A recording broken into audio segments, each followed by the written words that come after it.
Hello, my name is Meerah and I'm a Lorekeeper in one of Yogg-Sothoth's libraries, and today I need to talk about the Ulukita main story questline from Black Desert. I just finished it last night and I'll try to keep this as spoiler-free as possible, but this is just like a small review. Not reviewing the region itself because it's incomplete, but just the MSQ. First of all, I love that we got to continue with Prince Bereeds and his storyline from the original MidnightSolum main story questline. It was a lot of fun to see a bunch of my old favorite NPCs pop up again, like Sarma Anin, Sirare, Chief Durgef, and we also actually get to meet Lando's brother, you know, the one that Lando was searching for the entirety of the Everfrost main story questline. I thought that was really cool. The questline itself didn't feel too long. For example, like Ulukita kind of felt really long because it was in two parts. This one was just one quest line and it flowed really well. It didn't feel like sluggish or anything like that. It had a lot of really wonderful cutscenes. Everything was fully voiced and the voice actors did a fantastic job, I think. There are a few combat parts, but they're instanced, so the monsters are indeed killable. Because if you know anything about Ulukita, the monsters there have a very high AP requirement, but a lot like in Ulukita, they made it so that the combat part of MSQ for that region was doable by those of us who are not in endgame. There is a sneaking mission that I didn't enjoy as much, but that's mostly because I suck at sneaking missions, so that's just me. Don't want to spoil too much, but near the end there's this really big boss fight that involves part of something you can see in the open world landscape, and I thought that was really, really cool. I freaking loved it.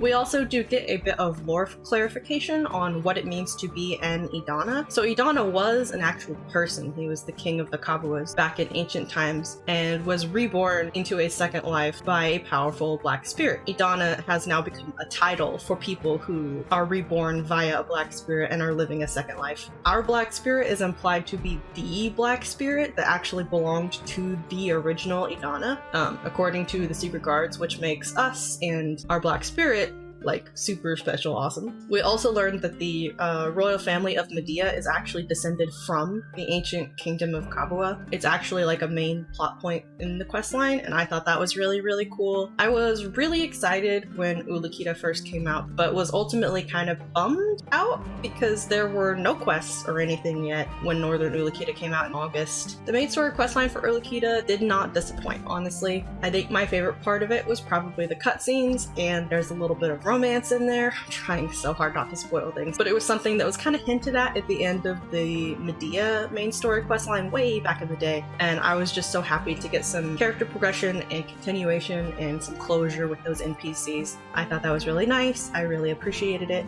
At the end of, like, if you finish the main story questline, you get this really sick spirit stone as a reward, much like how you got an earring for Everfrost and a necklace for Ulukita. It's basically a Vel's heart, but like slightly less powerful.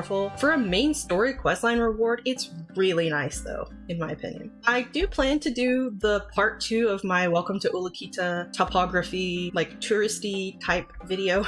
The part 1 about the topography of Northern Ulukita I put out back in September. Northern Ulukita released in August. Southern Ulukita was released on November 29th. However, it appears the ability to actually get most of the topography knowledge entries doesn't actually exist yet in the game.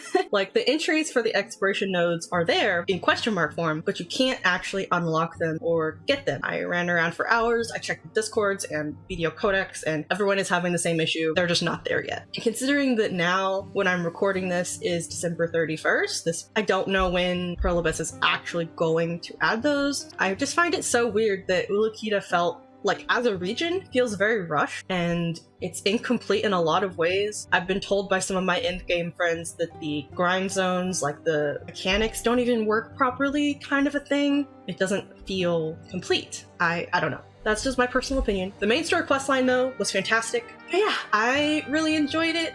I am sure that a lot of you are spammed your way through the questline if you did it, but I implore you to take your time, with it and actually read it if you do decide to do it again on a different character. And if you haven't played through it yet, you should, because it's actually really good. So yeah, sorry for rambling. I just really needed to talk about it. Hopefully I didn't include too many spoilers in here. I tried to be as vague as possible. I just needed to talk about it because I really had a good time. I really enjoyed it. I thought the writing was great, the cutscenes were great, the voice acting was great.